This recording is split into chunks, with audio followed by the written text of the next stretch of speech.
Swope here. We are out in Okmulgee County, Dripping Springs Lake. We are with Josh Jones. We are out learning how he got into bass fishing, crappie fishing, and he's gonna take us out to see if we can hunt down some monster bass. Let's go.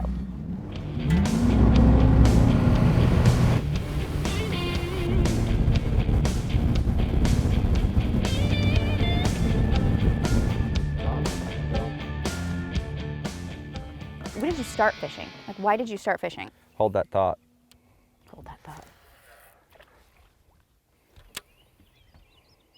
A 9-pounder. And you can tell that from what you're looking at right there, that blob on the screen.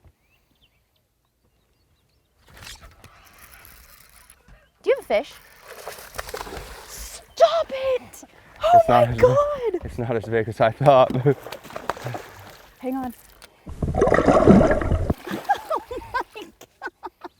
Okay, you can pull it up back. I've never even seen a fish that big in person, and we've been here for 3 seconds. We've literally been on the water for 3 seconds. Are you? Oh my God. That's just an old tank. We've been on this lake for 2 seconds. We came straight here. He went straight to the fish. He's like, hold on, I see a fish. Hey, let's weigh it. Like, I want to cry right now, that's Josh. 8, I bet. Stop! What's happening? Hang on, let me see. Let me see. Okay, like you said, it's not as big as you said. It's so not skinny. as big as you thought. But it's lengthwise, It's so skinny. it's massive, but it is skinny. But So that fish is probably, I don't know, 10, 11 years old, probably on the decline, post-spawn. okay, so it's thin. A month ago, it might have been 9 pounds. 8.5. Can I just hold it? Yeah. Oh my God. How many of these do you catch a day doing that? A day, I don't know. And it didn't even 5, 6. hesitate. You just put the bait out. I mean, are you kidding me right now? So what do you do with You them? want to let it go? Yeah.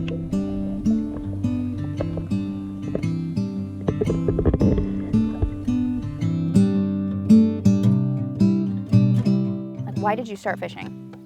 Why? Yeah. I don't know, family. It's a lot like I'm doing to my little boy. I love fishing, so I'm gonna drag him along. That's what my dad did to me. For a job, it's only been since COVID. I lost my job and it all escalated. Social media has 100% changed my life completely. It's a big one. Social media, I mean, it's everything. I'm just obsessed right now with catching the biggest one, you know. I'm passionate about 10-pound largemouth. It started at an early age, going to bed, saying my prayers at night, praying for an 8-pound bass.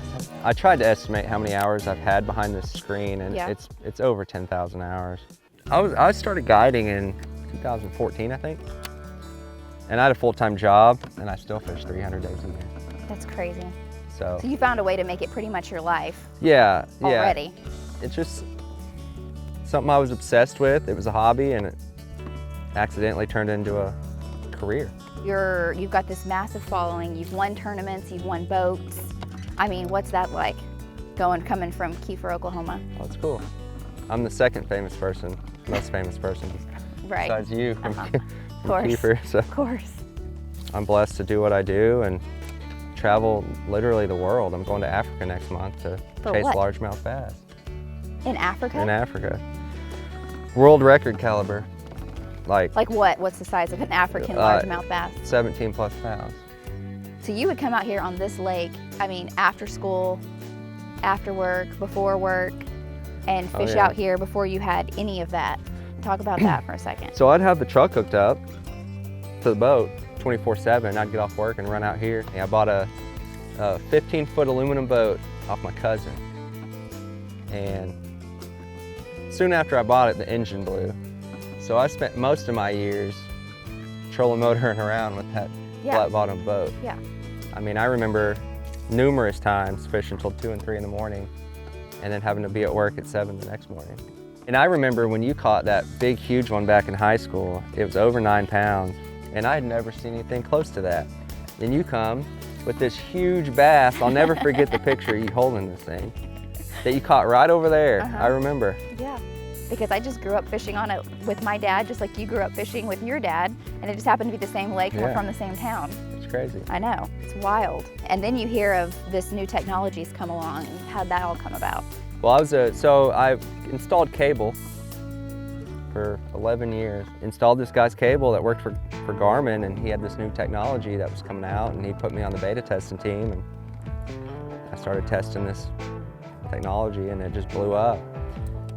I really lucked out on the deal because I was the first one that had the opportunity to do this. It's forward-facing sonar is the technology I'm talking about. It's an ultrasound under the water. It's like you're looking at a baby in a woman's stomach, kind of. I can see all these fish, you know, wherever that trolling motor's pointed, I can see. So I can see fish, trees, and I've been doing it so long now, I can tell what the fish are.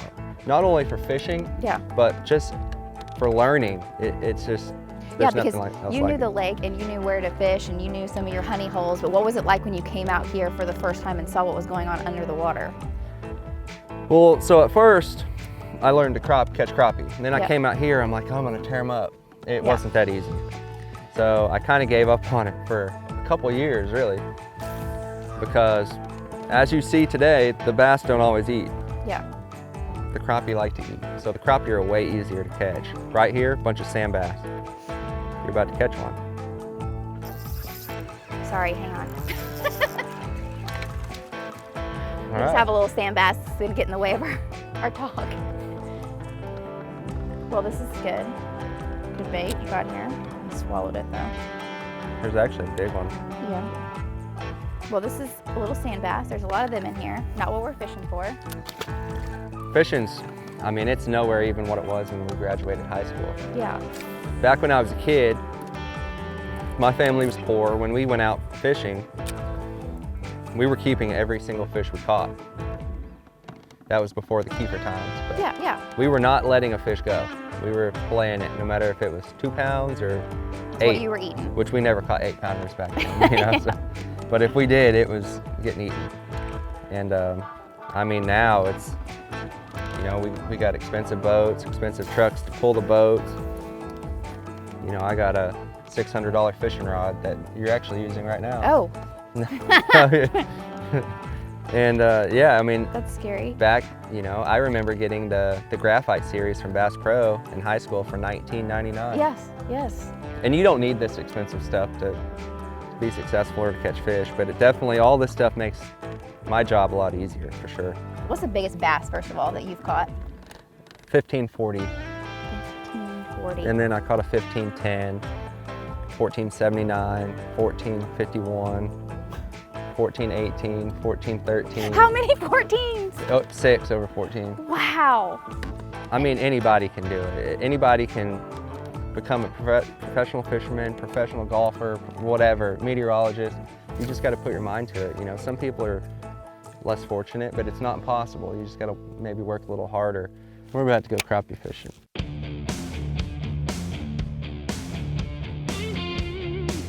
All right, real, very slow, slow. Oh, that did. That did. Oh my gosh. Oh yeah. Put him on the frying pan right there. That's perfect eating size. Oh my gosh. That's crazy. That one was mad. That one actually came out of the pack. Get it. Yes. You want to get the, okay. That's a better one. Yummy. My mouth's watering. Come here. Oh yeah. That with hush puppies, buddy. And again, you could just see your bait going right down to it. Right down to it, and then watch it swim up and come up and get it. This one's got some parasites in its mouth. Yeah. Excited about this one? If we get enough here, we really will have a fish fry. See you later on my plate. Between the crappie and the bass, I can always catch something out here. Let's go catch some more fish.